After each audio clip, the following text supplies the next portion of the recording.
Hi everyone, my name is Laura and I'm here with Zander. And today we're going to talk to you about how you can set up streaming analytics with ClickHouse.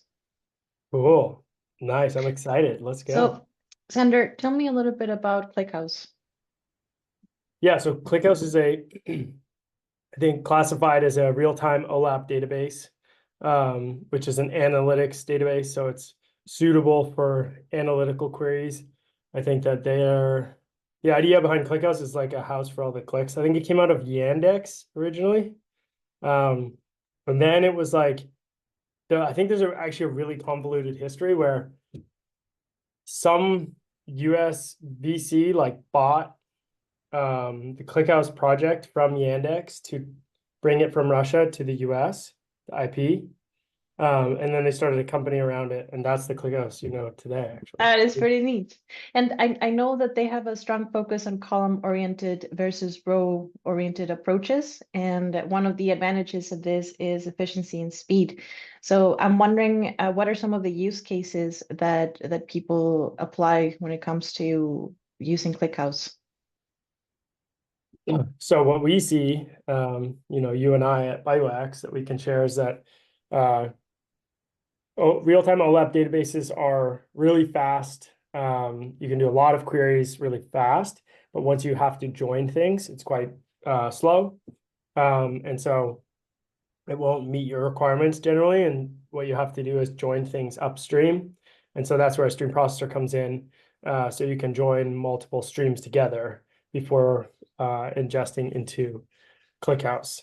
So that's like one application. And then it's, I think, applied into a lot of different verticals, whether it's clickstream, analytics, or finance, or, time series use cases, other things like that.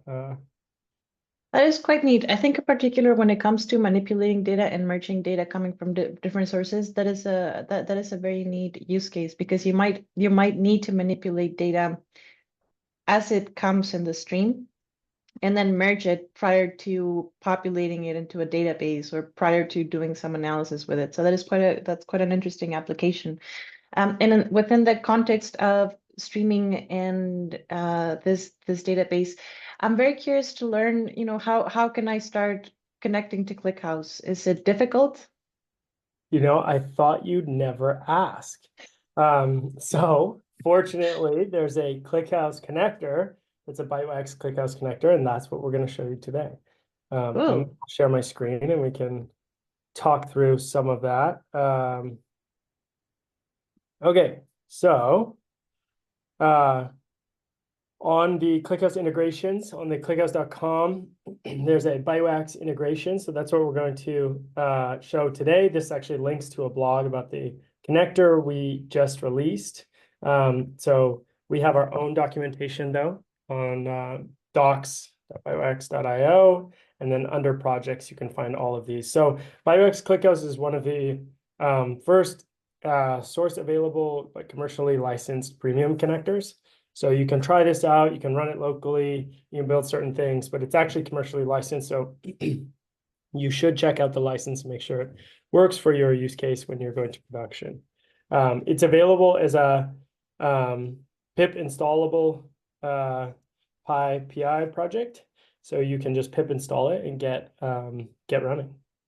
nice. And I also want to take a little bit of time. So I saw the word sync in a few areas, and I saw the word connectors. So can you tell me a little bit about, why do we use these things? And in the context of a streaming pipeline built in Python with something like Bytewax, what is the role of the sync? Yeah, good question. So for most data processing, but definitely, especially in stream processing, you have this idea of a source and the idea of a sink. So you're going to take data from one place, you're going to transform it and put it somewhere else. And oftentimes you're doing that transform is going to be some sort of operational transform or something like that. So this is another way to take the data you've transformed in Bytewax and put it into a sink, which would be ClickHouse. Generally, the sink and the source can be almost anything, sorry. But normally sources are going to be your streams, and then your sinks can either be another streaming, like a topic in Kafka or whatever, like streams, or it goes into a an at-rest location, whether that be ClickHouse in this case or another database. Gotcha. So it sounds like I can build quite complex applications. For instance, I could connect to a Kafka instance using Bytewax to listen to topics in real time, then do some of these data manipulations. I can then leverage the capabilities of ClickHouse when it comes to merging and manipulating large volumes of data efficiently. And then I can use Python in the backend to perform these along with Bytewax. The end result being I go from raw data to clean merged data and then to application through the use of these things. Yeah, exactly. And so I'll briefly explain how the Bytewax ClickHouse connector is set up. So there's Bytewax ClickHouse sync, and then there's Bytewax ClickHouse operators. And so the sync is like kind of the bare components, and then the operator is has all the bells and whistles wrapped up. And so what we do in the operators is we're going to be collecting data, transforming it from row-oriented records into column-oriented, into the arrow format, and then we write that arrow in memory format into ClickHouse in the sync. And so that conversion from records to columns happens in the operator. We can go through some of that code, but first maybe we show how it works. Sure. So maybe you can show me a simple snippet of me connecting to ClickHouse. Well, let's oops, I'm in ClickHouse right now. Yeah, let's use it right now. So I have it installed already, but let's uninstall it.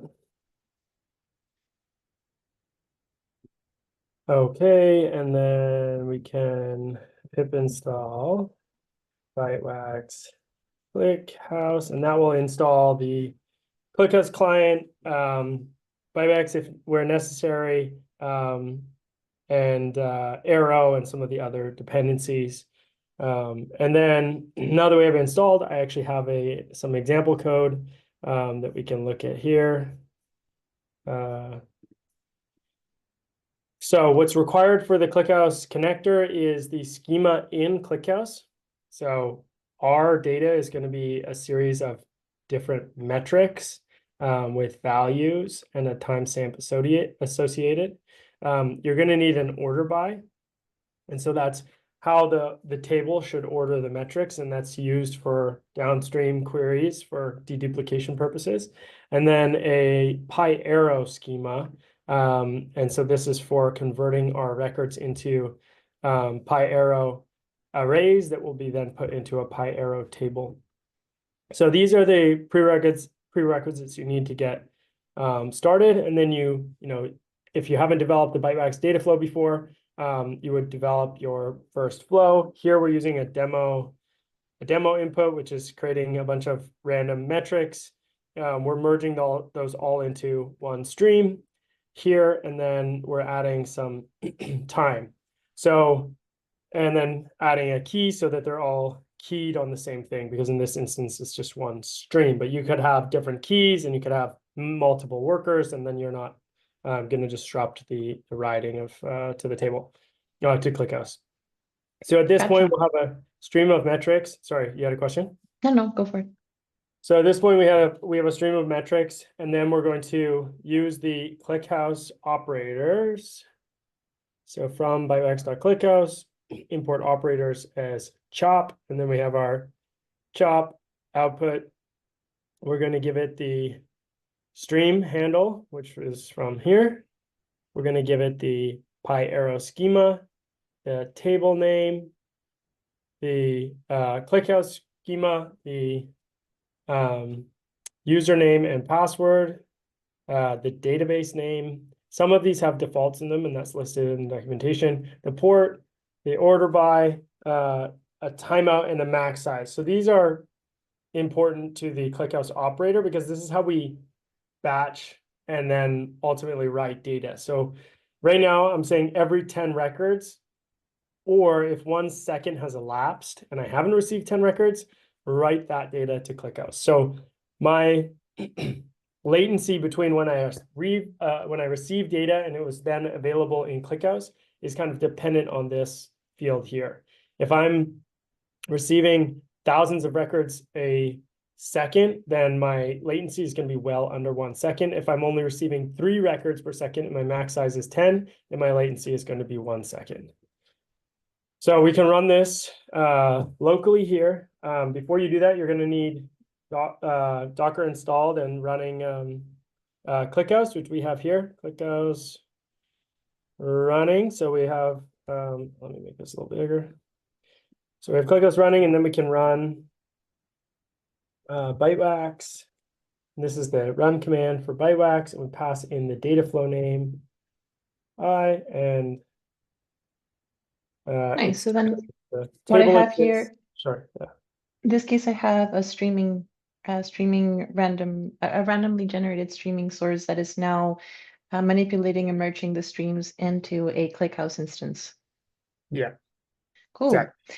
And I quite like, so I quite like this method because I have had a chance to build some data flows. And so maybe for those of you who haven't had a chance to see a data flow before, so if we could scroll a bit to the definition.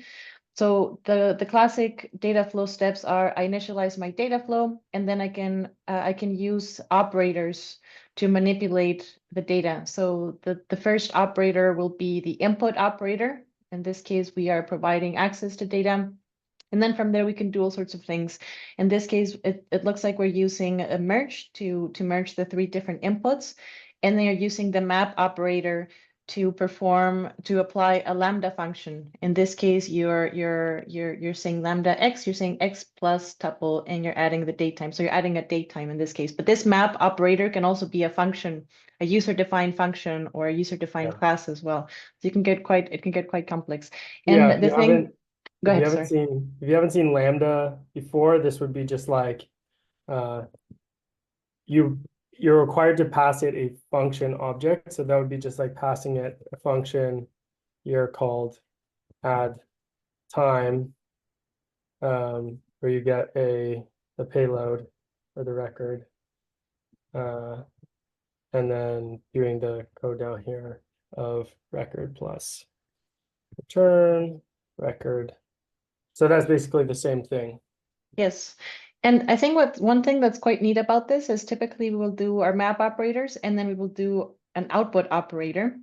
But in this case, we're using chop, which is the ClickHouse operator module. So it's quite neat that I can combine both the out of the box functionality from Bytewax with the new operator functionality from ClickHouse. Yeah. So to finish this off, I'll just kill that. And then I'd be able to Docker exec into my ClickHouse and